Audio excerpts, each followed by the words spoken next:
Robert Chen had everything the world said he should want. At 52 years old, he was the billionaire CEO of Chen Technologies, a software empire he'd built from nothing into a company worth over $3 billion.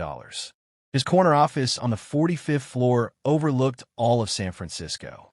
His quarterly reports showed record-breaking profits. His personal wealth had just crossed $3 billion. By every measure society valued, Robert Chen was extraordinarily successful. Yet as he sat in his luxurious office watching the sunset paint the Bay Bridge in gold and orange, he felt a gnawing emptiness that no amount of money could fill. His marriage had ended 5 years ago, his wife citing his obsession with work as the reason she could no longer stay. His 2 adult children barely spoke to him, resentful of a father who had chosen board meetings over baseball games, conference calls over family dinners, profits over presents. Robert had sacrificed everything that mattered for success that suddenly felt meaningless. He had won the game of wealth and lost the game of life. And on this evening, everything was about to change because of something he would see through his window, something that would challenge everything he believed about wealth, generosity, and what it means to live well. Robert stood to pour another scotch when movement in the plaza 45 floors below caught his attention. Through his window, barely visible in the evening light, he saw something unusual. A man in a janitorial uniform, the navy blue that Chen Technologies' maintenance staff wore, was sitting on a bench eating what looked like a simple sandwich from a paper bag. But what happened next made Robert move closer to the window, curious and confused. A young homeless woman approached the bench tentatively, holding a small child. Even from this impossible distance, Robert could read the woman's body language, hunched, defensive, desperate. And then something remarkable happened. The janitor immediately stood, spoke briefly to the woman, then reached into his bag and handed her the rest of his sandwich. But he didn't stop there. He pulled out his wallet and counted out several bills, not just a few dollars, but what looked like considerable money, before pressing them into the woman's hand. The woman's entire posture transformed from desperation to overwhelming gratitude. She hurried away, clutching the child and these unexpected gifts. Robert stood transfixed, watching as the janitor sat back down, pulled out a small notebook and wrote something, then bowed his head, praying perhaps, before heading back toward the building. Something about the scene deeply bothered Robert, though he couldn't articulate why. Robert returned to his desk, unable to shake what he'd witnessed. It wasn't unusual to see people give money to the homeless in San Francisco. The city was full of well-meaning tech workers who dropped dollars in cups. But there was something different about what he'd seen. Something in the deliberate way the janitor had counted out bills, the fact that he'd given away his own dinner, the quiet dignity of the entire exchange. Robert pulled up the building's employee directory. Night shift maintenance staff, 7 people listed. He cross-referenced with security badge data to see who had entered in the last 20 minutes. One name appeared. Thomas Martinez, age 63, janitor, employed for 12 years. Robert accessed Martinez's personnel file. The photo showed a weathered face with remarkably kind eyes, gray hair, and a gentle smile that suggested deep peace rather than resignation. Employment record, perfect, never late, never absent except for 3 days 10 years ago marked family emergency. Multiple commendations from supervisors for going above and beyond, staying late to finish jobs, helping train new staff, volunteering for difficult assignments. And his salary, $42,000 per year. Robert sat back, thinking, $42,000 in San Francisco, one of America's most expensive cities. This man had just given away what looked like $50 or more, over a day's wages, plus his dinner, to a complete stranger. How is that even possible? The question consumed him. At 10 p.m., Robert made a decision that surprised even himself. He straightened his tie and headed toward the elevator. Robert Chen had not visited the lower floors of his own building in years. His world existed in executive suites, conference rooms with Italian leather chairs, private dining rooms where he hosted investors. The maintenance areas, supply rooms, break spaces where janitors spent their time. These were invisible to him, as were the people who occupied them. He found Thomas Martinez on the 32nd floor, methodically cleaning glass walls of a conference room. The older man moved with practiced efficiency, his motions smooth and unhurried, listening to something through earbuds. He didn't notice Robert's approach. "Mr. Martinez?" Robert said. The janitor turned, surprise flashing across his face when he recognized the CEO. "Mr. Chen." Thomas quickly removed his earbuds and stood straighter, concern evident. "Is something wrong? Did I miss something that needs cleaning?" "No, nothing like that," Robert assured him, suddenly feeling awkward. I happened to see you in the plaza earlier. I saw you give money to that woman with the child." Thomas's expression became guarded, uncertain. "Yes, sir. I hope that wasn't inappropriate. It was during my break. It's not a problem," Robert interrupted. "I was just curious. That seemed like quite a lot of money you gave her. And your dinner." Thomas's face softened with understanding. "Oh, well, she looked like she needed it more than I did, sir." The little one seemed hungry. Robert studied the janitor's face. No pride, no expectation of praise, just simple matter-of-fact explanation, as if giving away your food and wages was the most natural thing in the world. "Mr. Martinez, forgive me for being direct," Robert said, "but I know what we pay our maintenance staff. It's not much, especially in the city. How can you afford to give away so much?" Thomas smiled gently, a smile that carried deep contentment. "It's enough for what I need, Mr. Chen. I don't require much, and there are people who need it more." He paused, then added quietly, "My wife used to say that we should live simply so that others might simply live." She was right. Robert caught the past tense. "Used to." "She passed away 14 years ago. Cancer," Thomas replied, his voice carrying old grief worn smooth by time. "But her wisdom stays with me every day." Robert felt something shift in his chest, a recognition of loss that mirrored his own emotional bankruptcy, though his losses had been self-inflicted rather than imposed by fate. "I'm sorry for your loss. Do you have family here in the city?" "No, sir.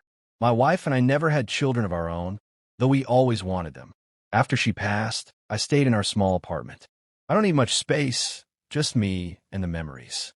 The conversation created an uncomfortable silence, and Robert realized he was standing in a hallway, keeping an employee from work with no clear purpose.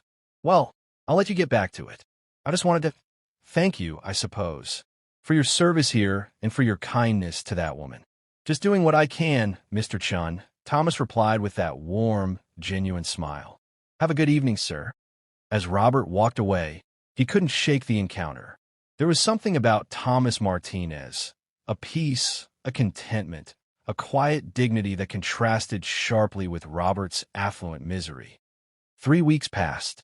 Robert found himself watching for Thomas in the building, occasionally seeing him in early mornings or late evenings. Each time, Thomas greeted him with that same warm, genuine smile, not seeking favor, just being kind. The question of how Thomas could afford such generosity haunted Robert. Then one Friday, his head of HR, Janet Williams, knocked on his door with a concerned expression. "Robert, I need to talk to you about something unusual in our payroll system." "What kind of unusual?" Robert asked, immediately interested. "We were doing our quarterly audit, and I noticed something odd with one of our maintenance employees, Thomas Martinez. According to our records, he's been making automatic deductions from his paychecks for 12 years, substantial deductions, to an organization called Sunshine Children's Home." Robert sat forward, his pulse quickening. "How substantial?" Janet consulted her tablet, her expression troubled. 50% of his gross pay. Every single paycheck for 12 years. That's over $250,000 total. She looked up, genuine confusion in her eyes.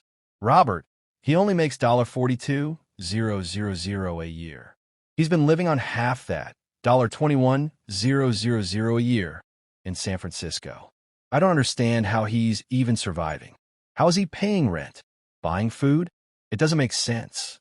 Robert felt puzzle pieces suddenly clicking into place, forming a picture both clearer and more extraordinary than he'd imagined.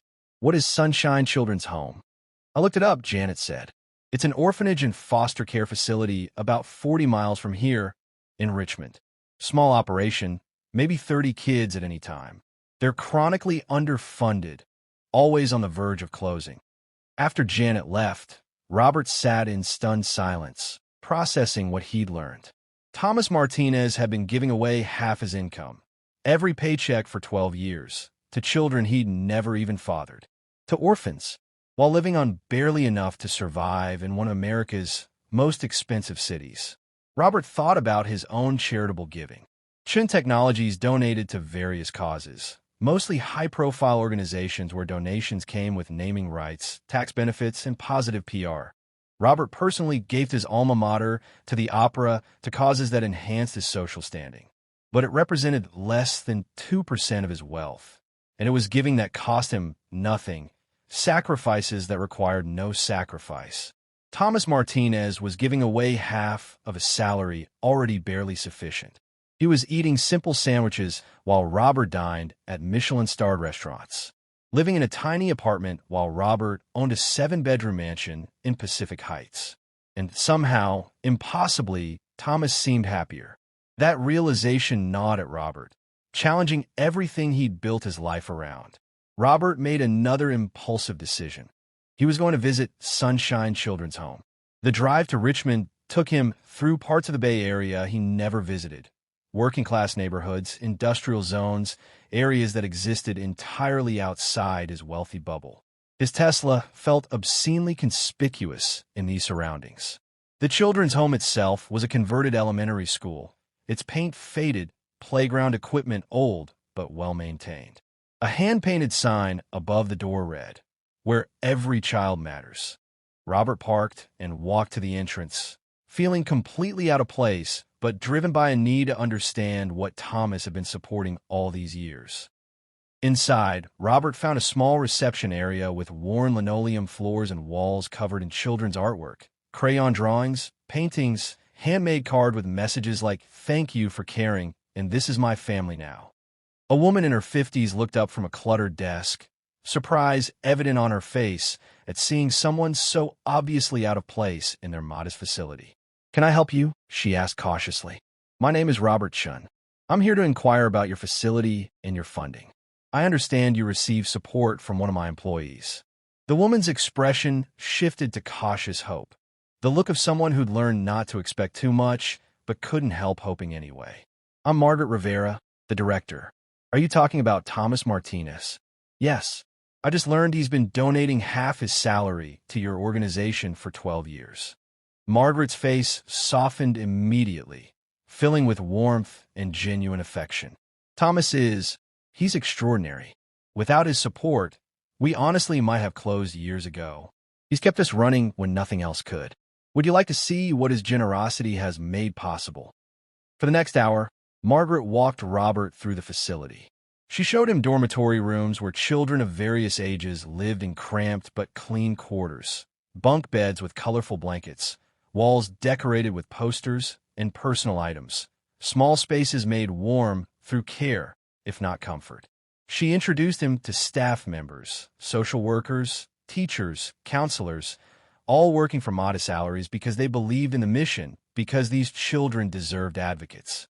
She explained their funding challenges. Government support barely covered half their costs, and donations were unpredictable and insufficient. They were always one crisis away from closing their doors. And closing would mean 30 children losing the only stable home many had ever known. They sat in Margaret's small office, surrounded by filing cabinets bursting with case files, walls covered with photos of children who had lived there over the years, some smiling, some serious, all looking for something the world had failed to give them. "Tell me about your donors," Robert said, his business mind automatically analyzing the organization's financial sustainability. Margaret pulled out a folder with financial records that told a story of constant struggle. "We have about 100 regular donors, most giving small amounts, $20 or $30 a month. Churches, community groups, individuals doing what they can. Our largest single donor has been Thomas Martinez. He gives us half his paycheck every month like clockwork, $21,000 a year, every year for 12 years. Without him, we would have closed long ago. His consistency has been our lifeline. Does he visit? Volunteer here? Robert asked, needing to understand the full extent of Thomas's involvement. Margaret's face lit up with genuine warmth. Every Sunday for 12 years. He plays with the kids, helps with building maintenance, serves meals, tells stories. The children absolutely love him. They call him Abuelo Tomas, Grandfather Thomas. For many of these kids who've never known family stability, who've been abandoned or removed from unsafe homes, he's the closest thing to a grandfather they have. His consistency, his reliability, it matters more than you might think. These children have had so many adults fail them, disappoint them, abandon them. But Thomas? They can count on him. Every single Sunday, he's here. Rain or shine, holidays or regular days, he's here. Margaret paused, emotion evident in her voice. Do you know what that means to a child who's been let down by every adult they've ever trusted? It means everything. Can I meet some of the children? Robert asked, suddenly needing to see what Thomas's sacrifice had been supporting all these years. Margaret smiled warmly. Of course. They're in the playroom right now. The playroom was loud with the beautiful chaos of 20 children ranging from 4 to 16 years old. They were doing various activities, some working on homework at mismatched tables, others playing board games on the worn carpet, a group watching a television that had clearly seen better days, teenagers in the corner arguing and laughing about something on a shared phone. When Margaret introduced Robert, the children regarded him with the cautious curiosity of kids who had learned not to trust adults too quickly, who had been disappointed too many times to immediately warm up to strangers. But when Robert mentioned knowing Thomas Martinez, the transformation was immediate and magical. Their faces lit up with genuine joy. A little girl of maybe 7 with dark braids ran over, tugging eagerly on Robert's expensive sleeve. You know Abuelo Tomas? Is he here? Did he come with you? She asked with such hope it made Robert's heart ache.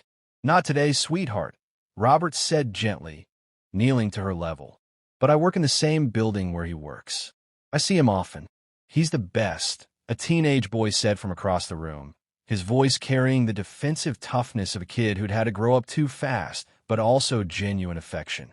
He helped me with my algebra homework last week. Stayed an extra hour just for me. And he always brings cookies, homemade ones, not store-bought.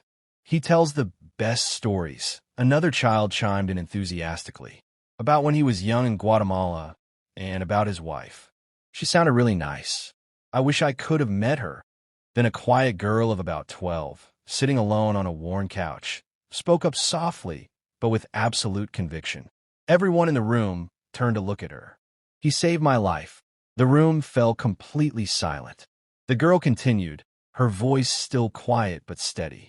I was so sad when I first came here 2 years ago. I didn't want to talk to anyone. I didn't want to eat. I didn't want to do anything. I just wanted to stop existing. But Abuelo Tomas, he just sat with me. Every Sunday, he'd come and sit right next to me on this couch and wouldn't say anything unless I wanted to talk. He'd just sit there, sometimes for the whole visit, just sitting. And after a while, like maybe a month, I started talking. Just a little at first. And he listened, really listened, like what I was saying actually mattered. And gradually, I realized that maybe things could be okay. That maybe I could be okay. He didn't try to fix me or tell me to cheer up like other adults did. He just stayed, and that made all the difference. Robert felt tears pricking his eyes, an almost unknown sensation for a man who had built his fortune on emotional control and rational calculation. These children, who had so little, who had been abandoned or removed from unsafe homes, who had every reason to be guarded and cynical and hard, loved Thomas Martinez with a purity that was almost painful to witness. And Thomas, who had so little himself, who lived on $21,000 a year, who had lost his wife and never had children of his own, had made them feel valued and loved. What else does he do when he visits? Robert asked, his voice rough with emotion he couldn't suppress. Margaret answered, whatever we need. He fixes things. He's remarkably handy with repairs. He plays games. He helps with homework. He listens. But mostly he just shows up, consistently, reliably, every single Sunday for 12 years. Robert stayed at the children's home for 3 more hours, talking to staff, playing awkward games with the children who gradually warmed to him, absorbing this world that had existed entirely outside his awareness despite being only 40 miles from his office. When he finally left, as evening was falling, he sat in his Tesla for several long minutes, completely overwhelmed by what he'd learned. Thomas Martinez, a janitor making $42,000 a year who lived on half that, who ate simple sandwiches and took the bus because he couldn't afford a car, who wore the same worn jacket year after year, had given away more than $250,000 over 12 years. He had transformed dozens of children's lives not with grand gestures, but with consistent presence, with patience, with love, given freely without any expectation of return. And Robert Chen, billionaire, CEO, master of his universe, had given nothing that truly mattered. Oh, he'd written checks, large ones. He'd attended charity galas where his donations earned him prominent placement in programs and named spaces on walls. He'd basked in the social capital that came from being seen as generous. But he'd never sacrificed anything real, never given from his substance rather than his surplus, never sat with a lonely child or fixed a broken swing or showed up consistently for people who needed him. He'd never even shown up consistently for his own children. Robert started his Tesla, but didn't drive toward his mansion in Pacific Heights. Instead, he returned to his office and did something he rarely did. He thought deeply about what his life meant, what it added up to, what he would leave behind when he was gone. The questions sat heavily on his chest, making it hard to breathe. At midnight in his empty office, Robert pulled out his personal checkbook, one he rarely used anymore, conducting most financial transactions electronically. But this required something more tangible, more deliberate. He wrote a check to Sunshine Children's Home for $1 million. It was an amount that would ensure the home's operation for years, that would allow for facility improvements and staff increases and educational programming that Margaret had described as desperately needed. It was also barely a dent in his personal wealth, proof that his giving required no real sacrifice, no actual cost to his lifestyle. But it was a start. The next morning, Saturday, Robert did something else unprecedented. He drove back to Richmond without calling ahead, without planning, just following an instinct he didn't fully understand. He found Thomas Martinez exactly where Margaret said he'd be, in the playroom at Sunshine Children's Home, surrounded by children as he helped put together a puzzle with the younger kids while simultaneously helping a teenager with algebra homework. The scene was chaotic and beautiful and completely ordinary, yet somehow transcendent. Thomas looked up in surprise when Robert entered, his expression shifting from concentration to curiosity. "Mr. Chen, what are you doing here?" Robert pulled out the check and handed it not to Thomas, but to Margaret, who had hurried over when she saw him arrive. "For the home, to keep it operating and to expand your programs." Margaret stared at the check, her hands beginning to shake as the amount registered. $1 million, more than their entire budget for 5 years. "Mr. Chen, this is life-changing. This will transform everything for us." Her voice broke with emotion. But Robert wasn't looking at her gratitude. He was looking at Thomas, who was studying him with those kind, perceptive eyes that seemed to see straight through all pretense to the confused, searching soul underneath. "That's very generous, Mr. Chen," Thomas said quietly, without excessive praise or flattery, just simple acknowledgement. "It's not enough," Robert replied, his voice raw. "It's not nearly enough. Thomas, I need to ask you something. How do you do it? How do you live on so little and give away so much? How do you seem so content?" Thomas smiled gently, that smile that carried deep peace Robert had never known. "How do you live with so much and give away so little?" The question, not accusatory but genuinely curious, hit Robert like a physical blow, stopping his breath. He had no answer. "I'm sorry," Thomas said immediately, seeing Robert's stricken expression. "That wasn't fair of me to say. Everyone's journey is different." "No, it's a completely fair question," Robert admitted, his voice breaking. "And I don't have a good answer. Thomas, I've been thinking about what you said about your wife, about living simply so that others might simply live. I've spent my entire life accumulating, building, achieving, winning, and I'm profoundly, desperately unhappy. Meanwhile, you're giving away half of almost nothing, and you seem genuinely at peace. How is that possible? What do you know that I don't? Thomas considered the question with the seriousness it deserved. Mr.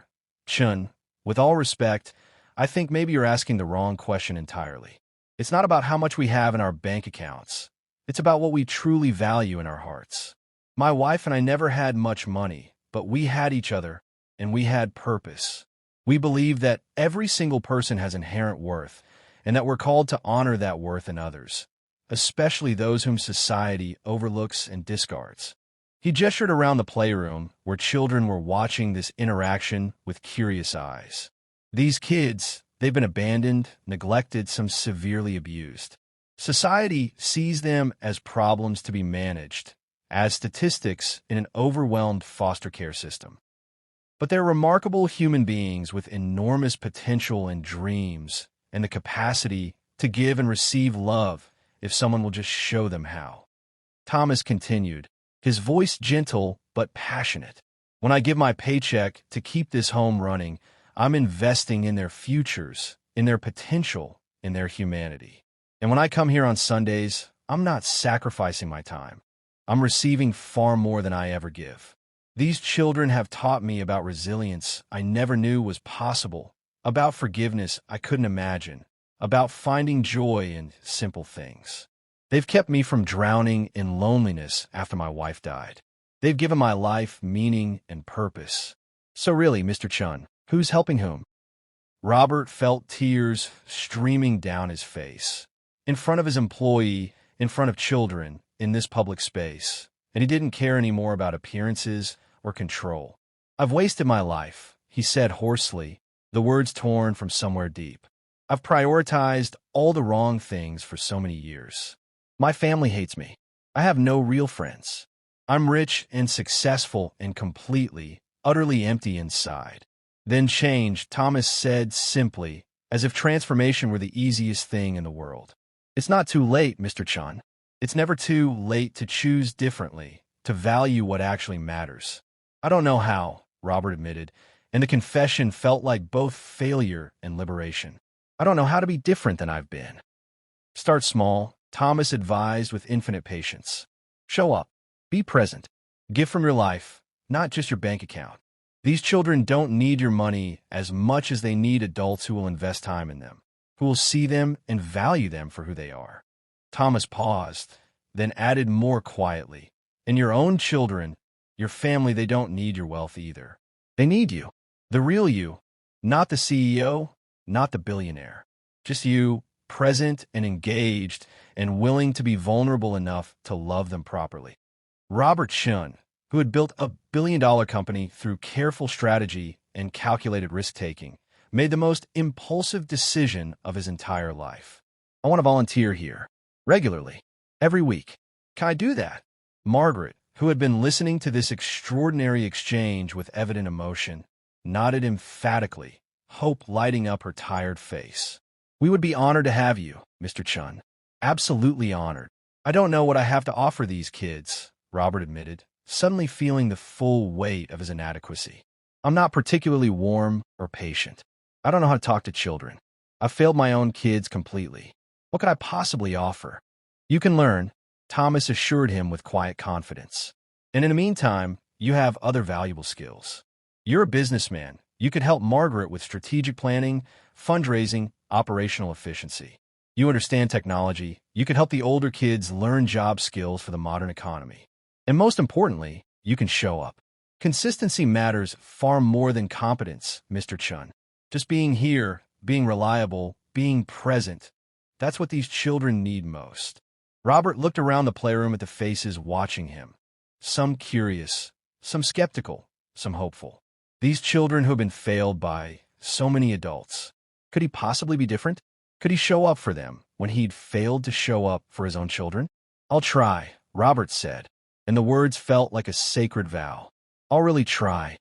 Over the following months, Robert Chen's life transformed in ways he never anticipated.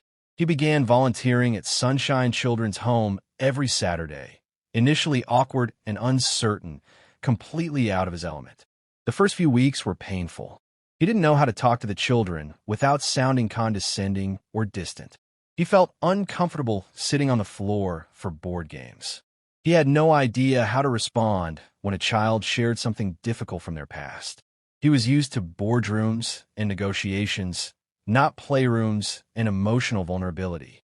But gradually, slowly, with Thomas's gentle guidance and the children's patient acceptance, Robert found his footing. He used his business expertise to help Margaret professionalize operations, establishing sustainable funding models, developing strategic plans, creating programs that would help aging-out foster children transition to independence. But more than his professional skills, Robert discovered something completely unexpected. He actually enjoyed just being present with the children.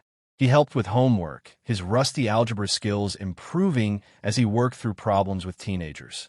He played board games and card games, learning to laugh when he lost instead of needing to win everything. He listened to their stories and dreams and fears, learning that listening, really listening, was more valuable than trying to solve every problem. He learned their names, their backgrounds, what made each of them unique. The little girl who loved drawing horses, the teenage boy who wanted to be a chef, the quiet girl who had first told him about Thomas saving her life. And slowly, miraculously, they began to trust him, to look forward to his visits, to call him Mr. Robert with the same affection they showed Thomas.